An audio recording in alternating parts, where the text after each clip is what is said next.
Good morning. Today is the 21st of Tammuz, the 10th of July. And we are in our second installment of this very central essay from Reb Hillel of Parich, who was a chassid of the Midler Rebbe and the Tzemach Tzedek, the third Rebbe of Chabad.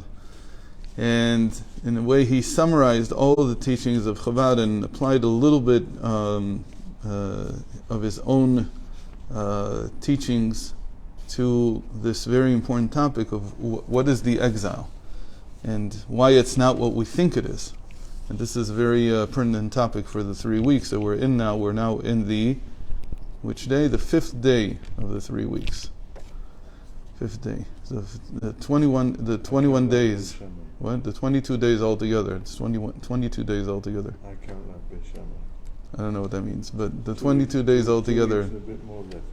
Okay, so the 22 days, they correspond to the letters of the alphabet, but they also correspond to the 13 midot hachamim, the 13 measures of compassion, and the 9, because there's also 9, right? In Parashat Shlach, Moshe Rabbeinu repeats it after the sin of the spies. Hashem revealed it to him after the sin of the golden calf, and he repeated 9 of them after the sin of the spies. And so if we follow in order, today is V'chanun. So first day, Yud Zayin Tammuz is Hashem, and then the second day is Hashem, Kel, Rachum, and today, the 5th day, we're V'chanun. Okay. So we ended with the question. Why does Moshe Rabbeinu seem to be asking the same question twice? Why does God answer twice? And why does it seem that the answer that he gives is irrelevant? Right? And the question that he asked is, Lama hare'ot la'am hazeh? Okay. Well, that was the first one. Lama zeh shlachtani? Okay. ומאז באתי אל פרעה לדבר בשמך, הרע לעם הזה והצל לא הצלת את עמך. So the first one is, why did you punish or cause ill to your people?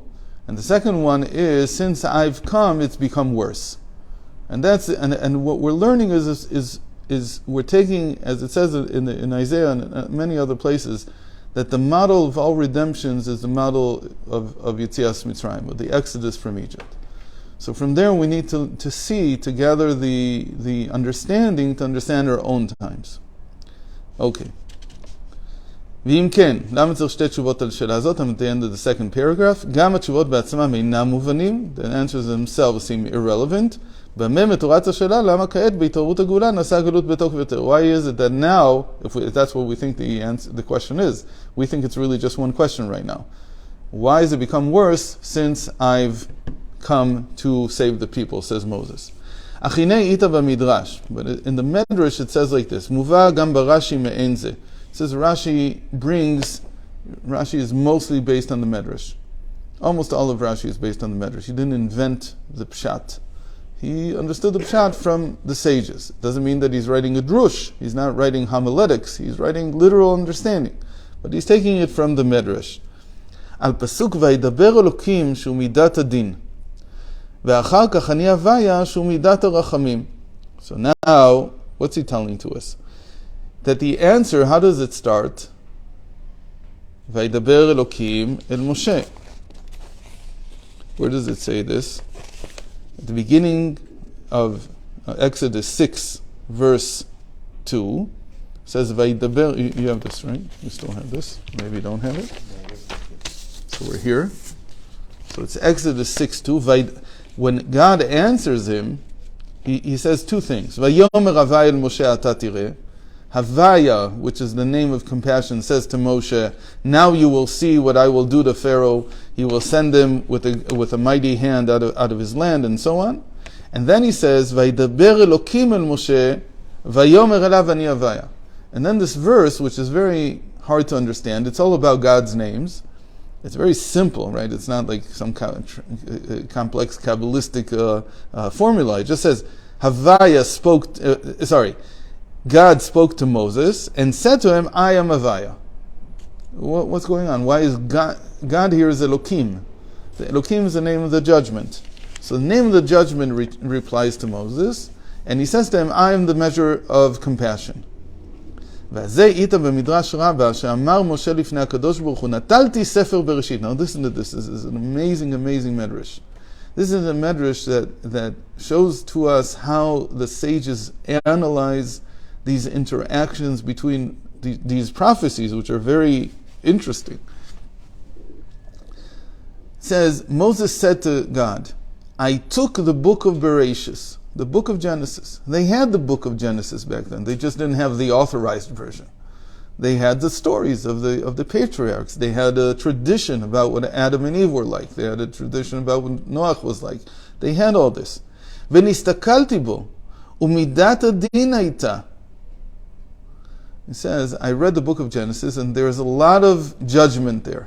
You're very harsh and critical, Hashem, in that book. I understand that. The Zohar says that why did God even create the world? To teach people judgment. To teach people that there has to be quid pro quo. Okay? That you don't think that the world is hefker, which means that there is no justice in the world. Yeah, you have to learn that in some way. And we see that every time, the people who've learned this the most are the Jews. So right away, when something bad happens, immediately there's a self-accusation. And it's normal, because what did God want to teach us? He wanted to teach us that there is a measure of justice in the world. And so you are punished if you did something. So he says there's midat adin. I saw that there is a measure of justice. I learned from it. I opened the book, I learned it, I studied it, I understood the point.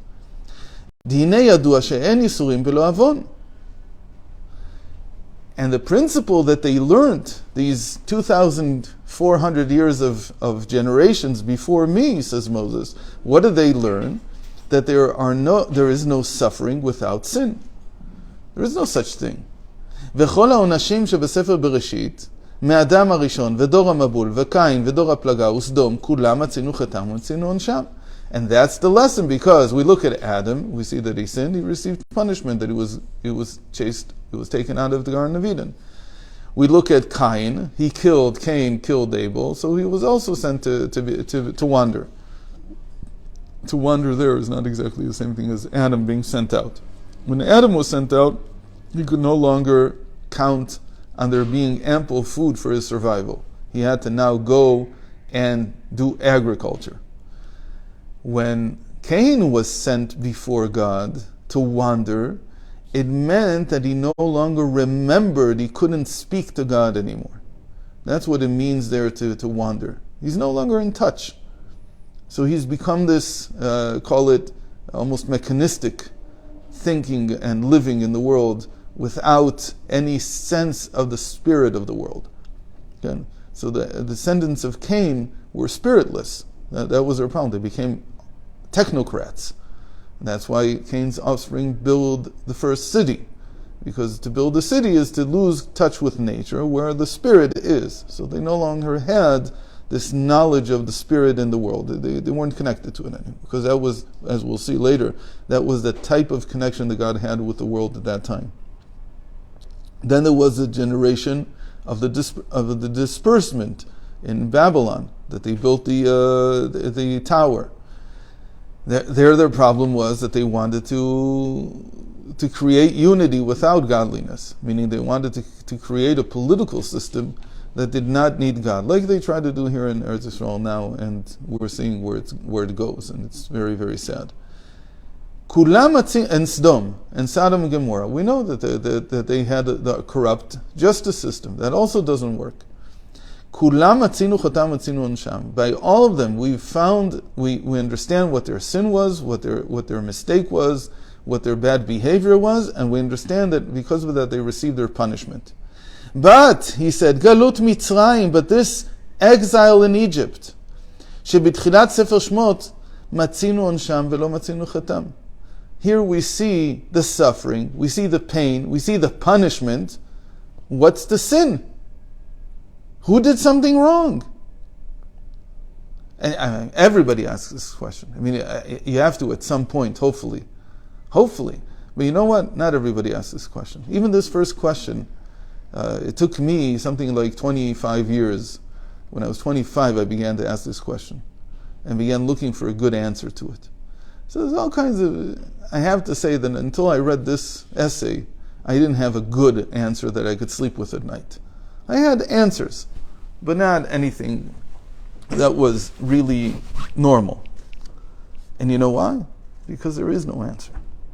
The whole direction has to be different. That's what Reb Hillel is now going to start doing to us. He's going to tell us, listen, if you have a question and you can't get a good answer, so then there's a problem. You have to think in a completely different direction. The usual system, the usual teaching that there is no suffering without sin is irrelevant here. Why is it irrelevant? Okay, for that you need a new set of answers. But you can't keep holding on and saying, this is the direction. If you're not getting a good answer, it means that your suppositions, not the hypotheses, what do you call the hanachot yesod, not the preambles, no, that's in court, in law. What do you call it in logic? Basic foundation. I forgot the word. Anyway, so your axioms, that's the word. Your axioms are wrong. You're using the wrong set of axioms. And that's what he's going to show us now. That this has nothing to do with sin. This is not that somebody did something wrong. So why is there suffering? It's one of the main things that we have to get through. It's very hard for us because, again, the point of the world was to teach us that there's justice. So we're very locked into that. So we keep looking for, if somebody's suffering, he must have done something wrong. And that's, what book came to take us out of that axiom and to teach us that there's a different way of looking at these things? The book of Job. The whole book of Job is that Job encounters tremendous suffering, and his three friends come, and they basically repeat 3 times, actually 6 times, each one speaks twice, that it can't be. You must have sinned. You must have done something wrong. And the only one who there says you haven't answered him properly is Elihu ben Brachel. And he comes and says, and he's the youngest, he's not one of his friends, he was just sitting there like he came to console Job for his losses, and he listens to the conversation, and he comes and says, you missed the point. There is no sin here. It's something entirely different. And then God comes and gives him the direction in which he should be thinking. But this is not quid pro quo. It's not because you did something, then this is a retaliation. Anyway, so that's the book that needs to reset our minds from that. It's not to say that there isn't sin and then suffering, that also exists. But if you can't get an answer that suits you, then it's something else. So let's see. The decree that there would be an exile in Egypt happened when God struck the covenant between the shards with Abraham. Now, why did he do the covenant? What was the covenant? The covenant was that I'm going to give you the land of Israel. So one answer that the sages give, because they can't, because again, this is the party line, this is the axiom. They say there are 3 things, or rather they say this in general, and then people take this and they apply it. There are 3 things that a person has to suffer for in this world to acquire, even to acquire them. One of them is the land of Israel. It requires suffering. Another one is the world to come. That also requires suffering. They said, okay, wonderful. The Beis Hamikdash is the third. But what's going on here? What do you mean? Is it suffering because, when I tell you, look, to build a multi-billion-dollar corporation, you're going to have a lot of suffering. There's no other way to put it. You're not going to enjoy the ride.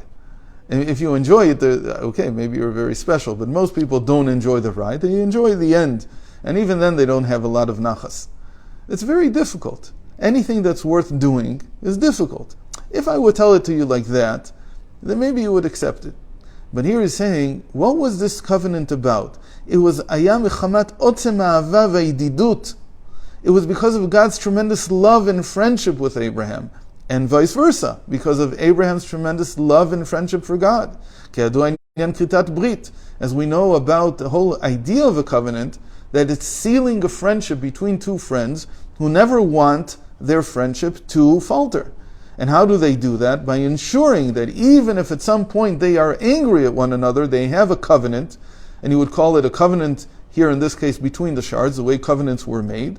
and they will always remember their covenant, and even if they're angry at one another, they'll continue to be friends. And it's there, at this height of love and friendship, and creating a covenant for this love and friendship, ve'az nigzar galut. That's when God told him, Yadua teda, ki ger yezarcha ve'eretz lo lehem, ve'avdum ve'inum 400 shana. He says, you should know now, we just struck a covenant. Now, my friend, I want you to know that your offspring are going to be in exile for 400 years in the land not theirs, and they will torture them for 400 years. Good friends. Great friends, right? So what's going on? So this whole axiom that this is because that they did something wrong, Abraham did something wrong. Again, everybody tries to, the answers usually orbit around the Yadua Teda, because Abraham asked him before, how will I know that I will inherit the land? Because that was what the covenant was on, that your offspring will inherit the land of Israel. So how will I know that they will inherit the land? You will know. How will you know? Because they will go into exile and be tortured for 400 years. So everybody hinges on that, and you say, Abraham doubted him. The Medrash says he gave him two choices, Gehenna or exile. All kinds of things that are like trying to find fault with Abraham's question. But let's say that Abraham doubted. Let's say they even had doubt. So what? Because of that, at least 7, if it will, no, 7, 4, and in some cases 12 generations of people had to suffer terribly in exile. How does that exactly add up? It doesn't. So you can't say, he says, it's not because something was wrong, because they did something wrong. The next generations, Isaac didn't do anything terrible, Jacob didn't do anything terrible. The only ones that you could say maybe something about them were the brothers who sold Joseph. But he forgave them, and even if God didn't forgive them, it wasn't, nowhere does it say that because of this they went into exile. There's no connection. In fact, it's seen the other way around, that was call it a tirutz, like an alibi, an excuse for sending them down to Egypt. Nothing to do with nothing. It wasn't because of that. That was a way to get them down to Egypt, because it was already decreed that they would be down. In any case, God says it here to Abraham. He doesn't say it to anyone else. And we can't find fault in Abraham here. Now, this is the Medrash still. This is still the Medrash. What did God reply? Moshe, atke savur shu midat adin. You think that this is my measure of judgment, that they're here and being tortured in their exile? Leitinun el rachamim. This is nothing but compassion. Huh? This is compassion. Compassion to be in exile. First of all, this is a bombshell. How can you think that this is compassion? What's compassionate about it? That's why he starts Vayidaber Elokim el Moshe. He starts with the name of judgment, which is Elokim, and he says, Elokim said to Moses, I am Havaya, I am the measure of compassion. That's the first answer that he gives him. This is what the Medrash says. Understand that you're not reading the situation properly. You're not getting it. Okay. First of all, I'm not getting it. That's already sort of like Job, same idea. I have to think about it. You can't use the principle of there is no suffering without sin. It's not relevant here. Something else is going on. And you're not getting it. This is all compassion. So tomorrow, God willing, we'll continue and see what he has to say.